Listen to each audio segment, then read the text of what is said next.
général, Monsieur Lopez, représentant de la gendarmerie d'Anduze, Mesdames et Messieurs les élus, Mesdames et Messieurs les présidents et responsables d'associations, chers concitoyens, chers amis.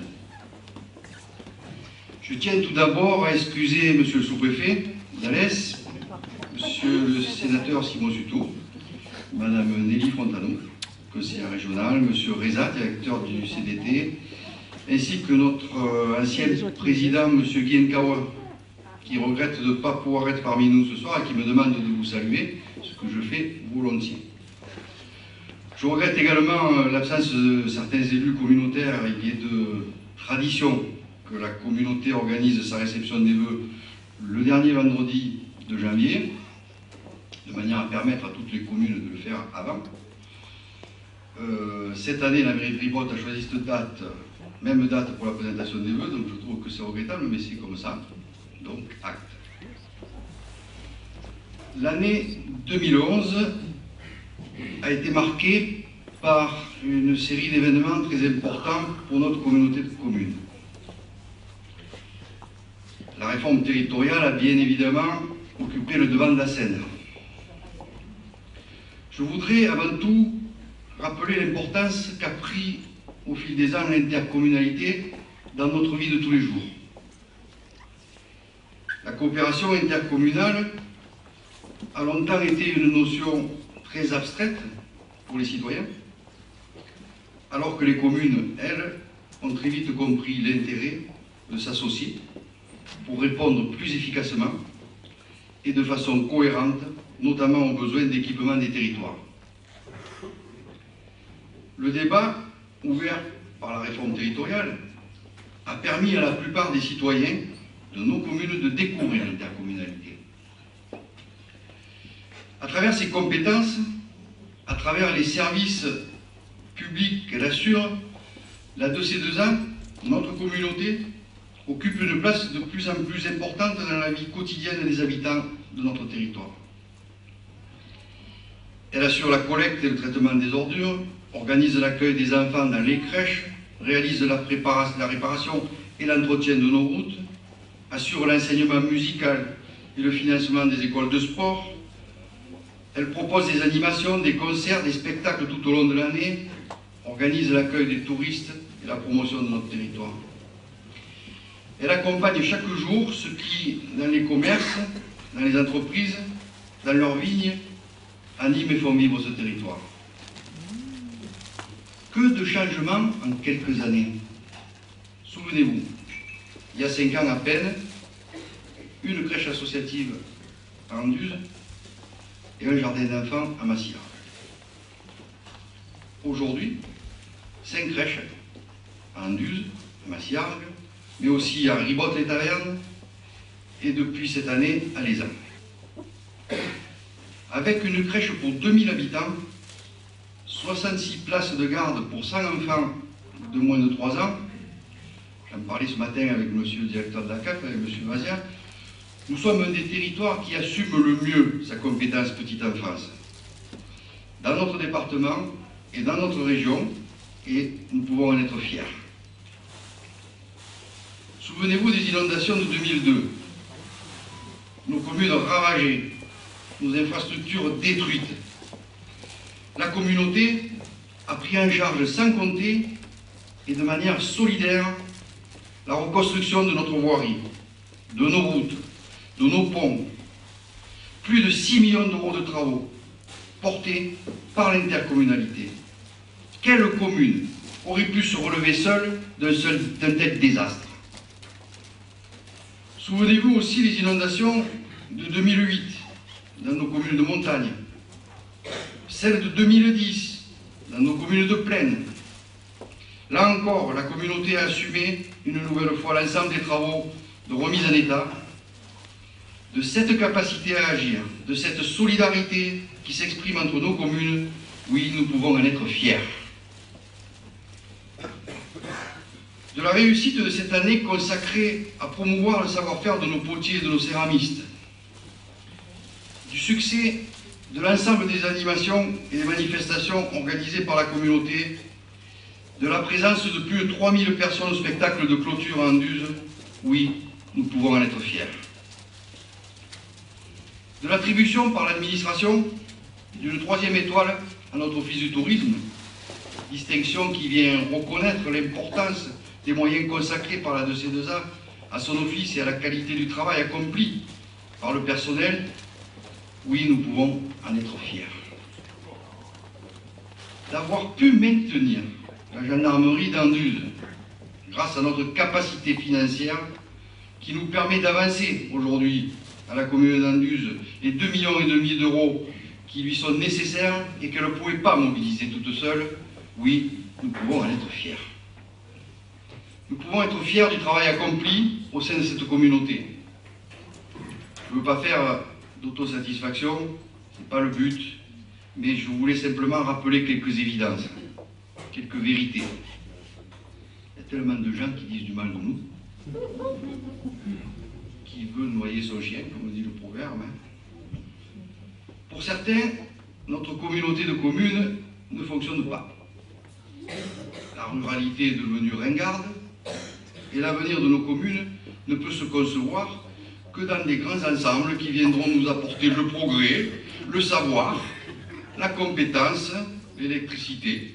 Non, l'électricité c'est déjà fait, on n'a pas eu besoin d'eux. Nous sommes entourés de gens qui nous veulent du bien.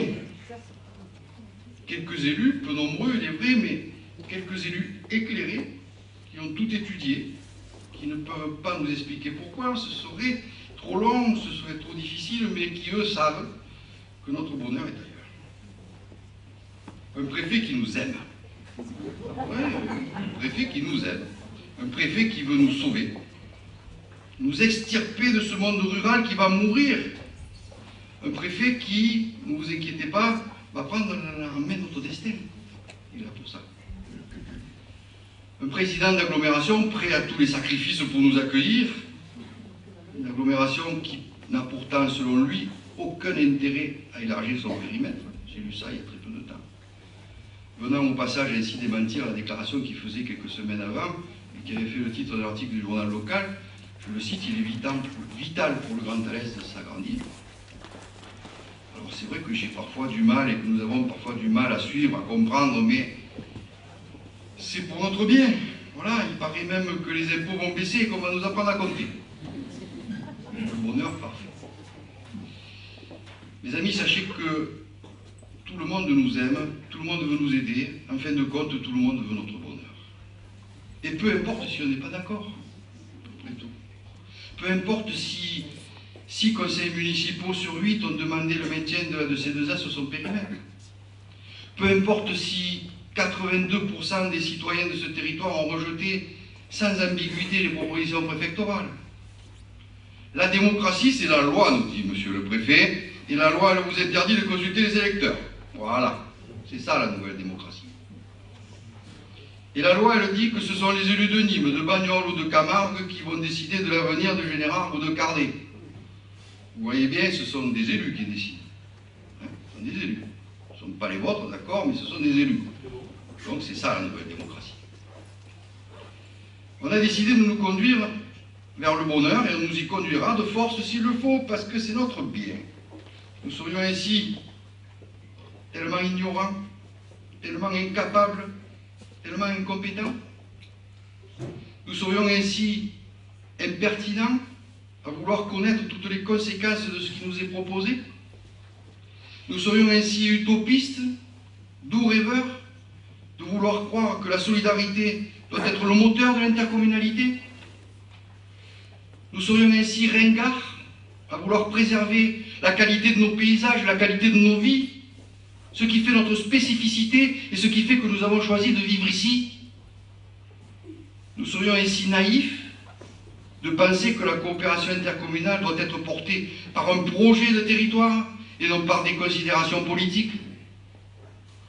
Nous serions ainsi des révolutionnaires parce que nous croyons à la démocratie, parce que nous voulons simplement respecter la volonté des citoyens qui nous ont élus pour les représenter. Que de questions. Et que de questions sans réponse. Quand nous demandons l'intérêt que nous aurions dans la dilution de notre communauté au sein d'un aussi vaste ensemble. Pas de réponse quand nous demandons quelles seraient les conséquences sur nos finances, sur notre fiscalité, sur l'impôt qui pèse toujours plus lourd dans le budget des ménages. Pas de réponse sur le devenir de nos personnels. Pas de réponse sur les compétences que nous aurions à financer à nouveau par nos budgets communaux, celles qui seraient partagées et celles qui nous échapperaient de fait.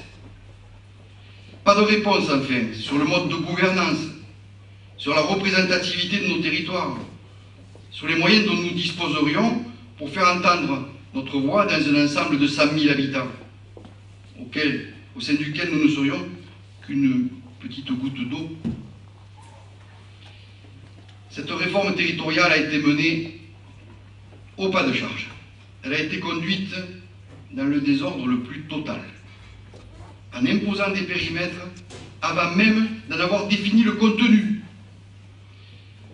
Nos anciens auraient dit en mettant la charrue avant les bœufs. C'est là le sens des propos que nous avons tenus au président de l'agglomération et au préfet du Gard. Il ne peut y avoir de décision sur les périmètres avant de clarifier les compétences, la politique fiscale, le devenir des personnels et la gouvernance des territoires qui seraient ainsi créés. Quelle concertation, quelle réflexion a été conduite jusqu'à présent?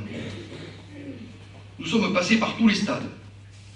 En quelques mois, le projet de l'agglomération alésienne est passé de 16 à 46 communes pour revenir à 27, puis finalement se terminer à 50 dans un schéma départemental qui a été adopté au mois de décembre, mais qui pourrait être modifié la semaine prochaine. Est-ce que tout cela est sérieux? Est-ce que tout cela est cohérent? Une extension limitée aurait très certainement été bénéfique à l'agglomération, et je peux comprendre en cela la détermination de son président. Il est président de l'agglo, c'est son rôle de défendre les intérêts de l'agglo. Avec l'avantage pour l'agglomération de rester maître du jeu dans le cadre d'une extension et non d'une fusion. Tant pis pour ceux qui se retrouvent intégrés de force, Cité Générale et Saint-Sébastien, tant mieux pour ceux qui, après de longues négociations, avaient obtenu quelques avantages personnels. Mais ce scénario idéal pour l'agglo, il a fait long feu. Et ce qu'on nous propose aujourd'hui est complètement différent. Il ne s'agit pas d'une extension de l'agglo, mais bel et bien d'une fusion de 4 communautés. Des communautés avec des compétences différentes, confrontées à des problèmes différents, avec des fiscalités différentes, avec des niveaux d'endettement différents, des projets de territoire, quand ils existent, différents, avec des services à restructurer, avec des priorités à définir, une gouvernance qui sera forcément difficile à assumer. Qui a aujourd'hui intérêt à un tel bouleversement?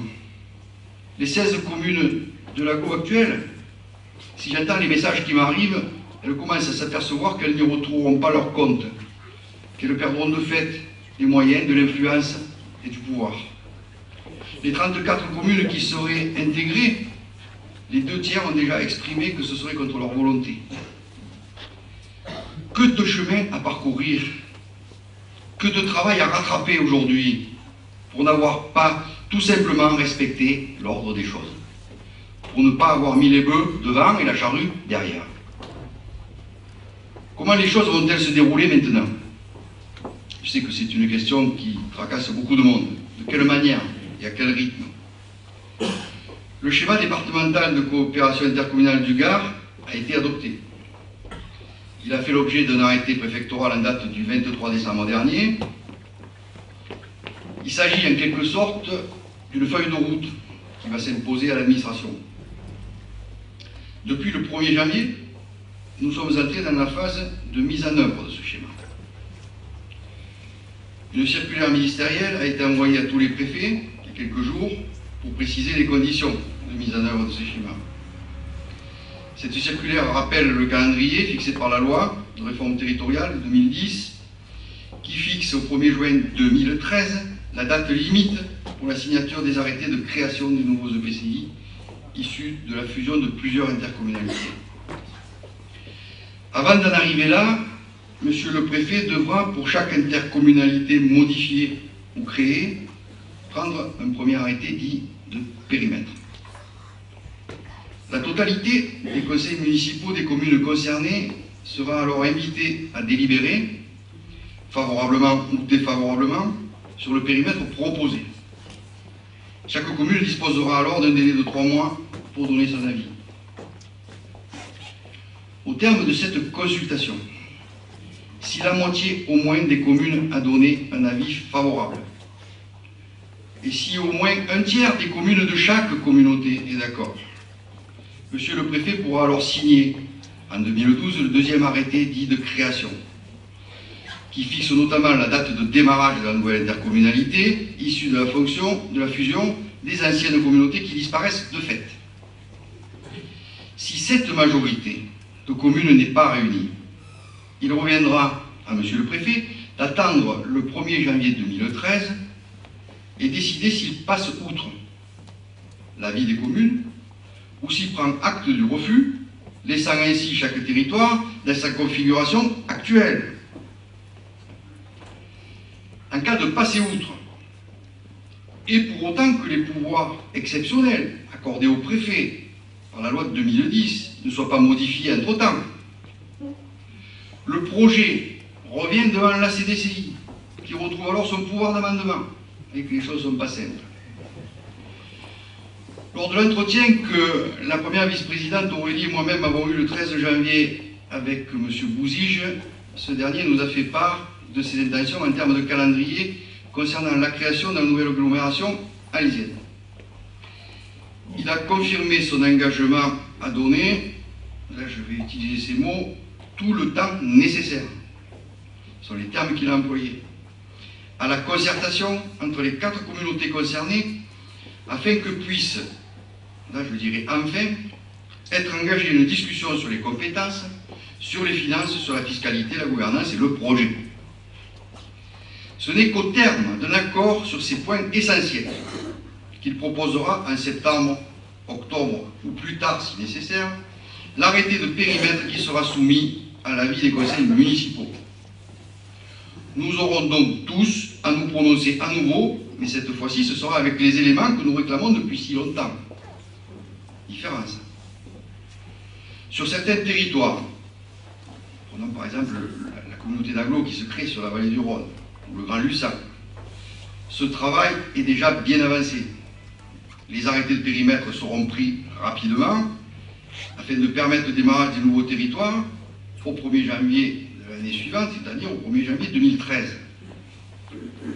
Pour les autres territoires nécessitant une réflexion plus importante, c'est le cas de l'intercommunalité à laquelle nous serions intégrés, une seconde vague d'arrêtés de périmètre et d'arrêtés de création devrait permettre un démarrage de ces nouveaux EPCI, s'il n'y a pas de souci, au 1er janvier 2014. Nous allons donc fonctionner, et je l'espère aussi continuer à investir pour notre territoire, au moins jusqu'à cette date. Je souhaite donc que les esprits s'apaisent, que l'ensemble des élus, quelles que soient les positions qu'ils ont défendues jusqu'à présent, restent mobilisés pour le fonctionnement de notre communauté, afin que nous puissions continuer à apporter à nos populations les services qu'elles sont en droit d'attendre de nous. Le débat sur l'intercommunalité n'est pas clos. Rien n'est joué, rien n'est définitif à ce jour. Nous y participerons tous, avec nos valeurs, avec nos convictions, et je le souhaite avec le respect des personnes, sans lequel aucun débat démocratique n'est possible. Élus ou citoyennes, nous avons tous une vie familiale, une vie personnelle, avec ses moments de bonheur, mais aussi avec ses moments difficiles. J'ai ce soir à Lézan une pensée particulière pour la famille de M. Husson et pour toutes les familles qui, en 2011, ont été touchées par le deuil. Nous avons pour certains d'autres combats à mener, plus personnels, contre le handicap, contre la maladie. En ce début d'année 2012, je vous souhaite à tous de trouver la force de mener ces combats, de trouver l'épanouissement dans votre vie personnelle, de trouver le bonheur dans vos familles, la force, l'épanouissement et le bonheur dont nous avons tous besoin. La force, l'épanouissement et le bonheur qui font de nous des hommes et des femmes libres. Je vous remercie.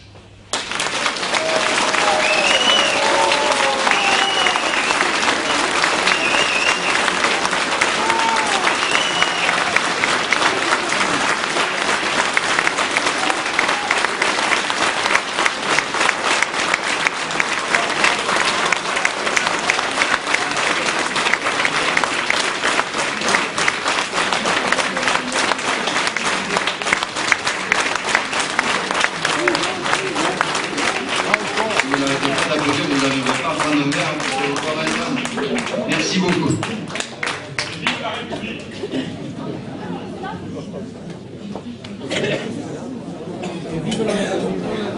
Vive la France, vive la Ligue.